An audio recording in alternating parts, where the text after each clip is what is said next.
예, 코스닥의 소위 이제 성장주들은 눌리지만 코스피는 어제 오늘 계속 상승입니다. 지금 2,469니까요. 뭐 2,500선이 사실 그리 멀지 않은 상황인데요. 미국 대선과 백신 기대감, 위험 자산에 대한 선호도가 얼마나 올라갈까요? 상명대 DNA 랩 황세훈 객원연구위원 모시고 시장 이야기 하도록 하겠습니다. 어서 오십시오. 네, 안녕하세요. 리스크온이라고 하는 거죠. 이런 거를 네네, 불확실성이 지나가고 예, 위험 자산을 산다. 네네. 리스크온 모드가 이제 연말까지는 좀 이렇게 가는 건가요? 당분간은 좀 지속될 가능성이 높다고 봐야겠죠. 연말까지뿐만이 아니라 내년에도. 개인적으로 봤을 때는 내년 상반기까지는 이러한 추세가 계속해서 이어질 가능성들이 높다고 예상해 볼 수가 있습니다. 일단 미국 대선과 관련된 불확실성이 이제 거의 다 해소가 되었다라고 봐도 될 것 같고요. 이제 바이든 후보가 대통령으로 이제 집권을 하게 되면 일단 가장 주목할 만한 부분이 이제 적극적인 경기 부양책, 5차 경기 부양책이 2조 달러를 넘어설 가능성은 거의 뭐 확실해 보이고요. 그렇다면 이제 대규모 재정 지출 확대와 더불어서 제로 금리 추세가 계속해서 이어진다. 그리고 약달러 추세가 계속해서 이어진다라는 의미가 될 텐데 이런 부분들은 결국은 미국을 중심으로 한 경기 회복세가 내년에 가면 점차 뚜렷해질 것이라는 것을 의미하고 있습니다. 따라서 주가 상승에 상당 부분 긍정적인 역할을 할 수 있을 것으로 기대가 되고 있고요. 위험 자산 선호는 당분간은 계속 강화되는 추세로 나갈 가능성들이 높다고 볼 수가 있습니다. 따라서 지금까지 그런 이제 폭발적인 주가 상승 이런 형태로 나타날 가능성보다는 오히려 조금 완만한 형태로 주가 상승이 계속해서 이어질 가능성이 높지 않을까 그렇게 예상을 해볼 수가 있고요. 물론 여기에 중요한 변수가 하나 있습니다. 결국은 인플레이션이거든요. 지금 재정 지출의 확대, 그다음에 제로 금리가 계속해서 이어진다면 결국은 이것이 인플레이션으로 연결되면서 금리를 높이는 방향으로 가게 되지 않을까. 금리가 상승 추세로 뚜렷하게 접어들게 된다면 이것은 금융시장에 상당히 큰 부담 요소, 특히 증시에는 굉장히 큰 부담 요소로 작용할 가능성이 높습니다. 그렇지만 당분간은 인플레이션에 대한 압력이 그렇게 크지 않을 것 같다. 그리고 미국 연준이 그 인플레이션 타겟팅을 하는 방식을 또 바꿨습니다. 그리고 장기 10년물 금리에 대해서 어느 정도는 지금 계속해서 관리를 하겠다라는 의지를 비추고 있으니까 최소한 연말, 내년 상반기까지는 인플레이션이 다소가 높아진다고 하더라도 당장 증시에 큰 영향력을 내지는 증시에 큰 부담이 되기는 어렵습니다. 그렇게 봤을 때는 결국은 이러한 위험 자산 랠리는 당분간 지속될 가능성들이 높다. 오히려 위험 자산의 비중을 완만하게 증가시키는 방향성을 가져가는 것이 오히려 합리적인 결정일 가능성이 높음을 시사하는 거죠. 금이 2,000달러 넘어가면서 3,000 얘기 나올 때는 정말 그렇게 갈 것 같았는데 지금 이제 또 판이 바뀌고 나니까 경기 부양이나 이제 안전자산이 떨어지고요. 요즘 재미없지 않습니까? 주식이나 뭐 달러도 약하고 이런 쪽으로 분위기가 또 갑니다. 이 흐름이 바뀌는 거죠. 네. 투자자 입장에서 바이든 랠리, 백신, 경기 여러 가지가 있지만 사실 소비라는 키워드가 굉장히 중요해진 것 같습니다. 그렇습니다. 예, 소비, 연말 소비, 중국 모멘텀, 광군제 거기다가 이제 또 눌렸던 게 백신하면 이제 보복적 소비 이런 게 또 나올 수 있잖아요. 네네. 소비 관련해서 좀 인사이트 좀 주세요. 일단 소비는 지금 이제 증가 추세로 이제 바뀔 가능성이 높다라는 네. 점은 분명해졌죠. 화이자에서 이제 코로나 백신에 대해서 지금 임상 3상에서 굉장히 긍정적인 결과가 나왔다. 90% 이상 효과를 보고 있다라는 결과들이 이제 발표가 되면서 그러면 결국은 소비재 산업 전통적인 이제 접촉 대면 방식의 그런 이제 방식으로 서비스를 제공했던 이런 소비재 산업에 있어서도 결국은 확대될 가능성들이 높다라는 이제 기대가 커지면서 이런 부분들이 이제 다우존스라든지 국내에서는 코스피에 이제 뚜렷한 상승 모습으로 나타나고 있습니다. 그렇지만 실질적으로 소비가 이제 늘어나고 있다는 것을 확인하는 데까지는 다소간 시간이 소요될 것으로 예상이 됩니다. 지금 미국 소비를 살펴봐도 네. 일단 소비가 증가를 하려면 미국에서 고용 지표가 개선이 되어야 하거든요. 사람들이 소득이 안정적으로 확보가 되어야 이것이 뚜렷하게 소비 증가 현상으로 이어질 수가 있습니다. 그렇지만 아직까지 미국의 그러한 이제 고용 지표라든지 국내에서도 사실 이런 부분은 조금 불안한 모습들이 여전히 관찰이 되거든요. 고용 지표가 확실하게 개선되는 모습이 나타나줘야 이것이 확실한 소비 증가로 이어질 수가 있는 부분이고요. 현재 상황에서는 소비가 개선될 것이라는 그런 기대감은 강하게 형성되고 있습니다. 그렇지만 이러한 기대감이 실질적으로 숫자로 소비 증가라는 숫자로 연결되기까지는 상당한 시간이 소요될 가능성이 높다. 아무리 짧아도 3개월, 보통은 한 6개월 정도는 이런 이제 시간이 소요될 수밖에 없기 때문에 기대감을 가지는 것은 괜찮습니다만 그렇다고 해서 너무 또 이렇게 너무 빨리 앞서 나가는 것은 조금 경계할 필요가 있겠죠. 경기 부양책에 대한 확대, 백신에 대한 기대감 이런 것들은 결국은 소비 강화로 연결될 가능성들이 높다. 그리고 앞서 이제 원자재 가격, 금 가격 이런 부분들을 말씀을 해주셨는데 결국은 이렇게 소비에 대한 기대 심리가 높아지게 되면 결국은 안전자산에 대한 선호는 다소간 약화될 수밖에 없다라는 점. 아무리 달러가 약세를 보인다고 하더라도 안전자산에 대한 수요, 안전자산에 대한 선호가 더 빠른 속도로 지금 약화되고 있기 때문에 금값은 당분간 조금 약세를 보일 가능성을 높게 예상해 볼 수가 있습니다. 중국의 뭐 광군제 또 우리도 지금 소비 쿠폰 다시 이제 주고 있잖아요. 화장품이라든지 뭐 일부 이런 것들에 대한 소비 심리가 살아나는 건 다행스럽지만 광범위한 소비의 증가가 있으려면 다른 지표가 고용 지표가 개선돼야 된다는 결국은 말씀이시고요. 고용 지표가 가장 중요한 지표라고 볼 수가 일자리가 있는 안정돼야 것이고 사실 돈을 쓸 수 있는 그렇습니다. 거죠. 미래에 대한 소득에 대한 불안감이 계속해서 그렇죠. 이어진다면 이게 안정적인 소비 증가로 연결되기가 어렵거든요. 시장에 또 큰 변화 가운데 하나가 이제 환율입니다. 원화가 강세로 가면서 1,110원대입니다. 1,114원인데요. 지금은 1,114원, 12원. 이제 내년에 보면 상반기에 1,100원대에서 지금 1,000원대, 뭐 일부에서 세 자리 얘기하는 분 어쨌든 대략 한 1,000원 수준까지 더 강세로 갈 수 있다. 그에 따라서 주가도 2,600, 2,700까지도 보고 있는 흐름들인데요. 환율과 주가 내년 전망 나오고 있는 거에 대해서는 어떻게 보십니까?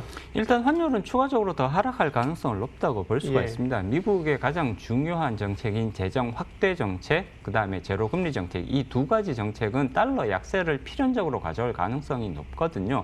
더더군다나 소비가 이제 증가 추세, 경기가 안정화 쪽으로 가게 된다면 이 두 가지 정책으로 인한 달러 약세 효과는 조금 더 뚜렷해질 가능성이 높습니다. 그렇기 때문에 1,100원대가 무너질 가능성은 상당히 높다라고 예상을 해볼 수가 있고요.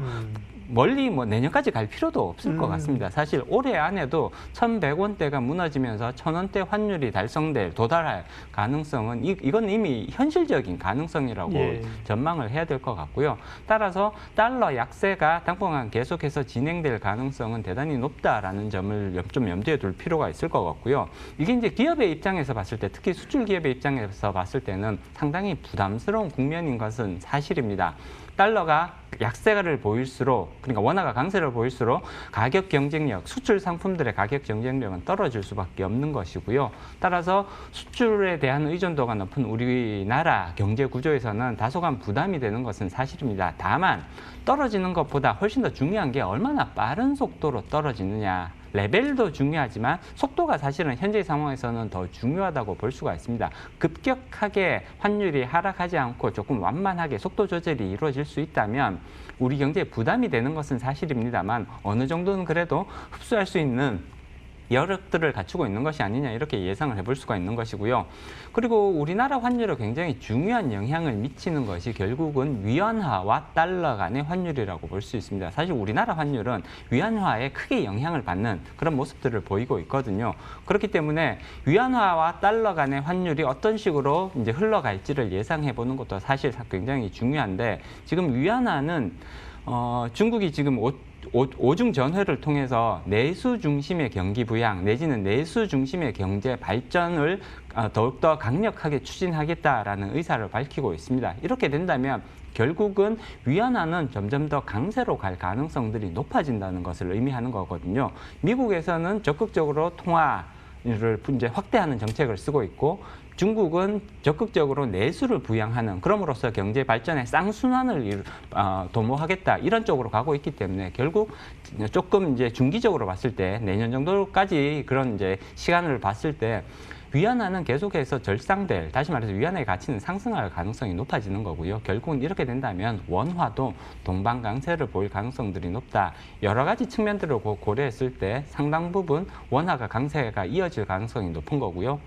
증시에서 봤을 때, 증시 입장에서 봤을 때 이런 것들은 결국은 외국인 투자자들의 자금 유입을 촉진할 수 있는 요소가 됩니다. 그렇기 때문에 단기적으로 봤을 때 이것이 반드시 증시의 악재는 아니다. 오히려 외국인 투자자들의 자금 유입을 부추기면서 오히려 증시가 계속해서 상승하는 동력으로도 충분히 작용할 수 있다라는 점은 우리가 좀 기억할 필요가 있을 것 같습니다.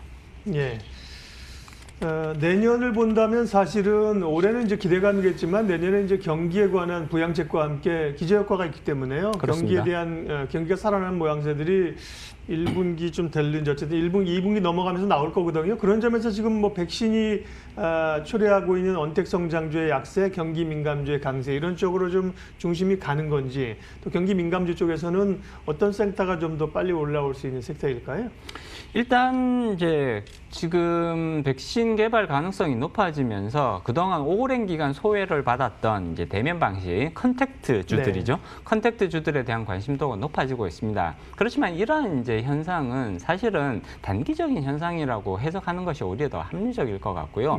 조금 길게 놓고 보면 결국은 우리나라의 산업 구조 내지는 글로벌 경제의 산업 구조가 재편되는 과정에서 이해를 하시는 것이 훨씬 더 중요하다고 볼 수가 있습니다. 지금 언택트 중심의 언택트 산업들에 대한 관심도가 그동안 워낙 높아진 상태에서 백신 개발 소식이 들어오니까 그러면 컨택트 주들이 수혜를 받을 수 있겠구나. 그러면서 이제 가격이 오르는 것이거든요. 그렇지만 조금 더 길게 놓고 보면 어느 쪽의 산업 비중이 점점 더 커질 것이냐, 컨택트 산업들이 계속해서 비중을 유지할 수 있을 것이냐라는 가능성보다는 오히려 언택트 관련 그리고 새로운 제4차 산업혁명과 관련된 그런 산업에서의 비중들이 더 높아질 가능성은 훨씬 더 크거든요. 그렇게 봤을 때는 지금이야 그동안에 이제 소외받았던 주들에 대한 관심들이 회복되는 정상화되는 과정에서 주가가 상승을 하지만 조금 더 길게 놓고 봤을 때는 결국은 산업구조 재편이 어느 쪽을 중심으로 해서 이루어질 거냐에 대해서 더 많은 관심을 가질 필요가 있을 것 같습니다.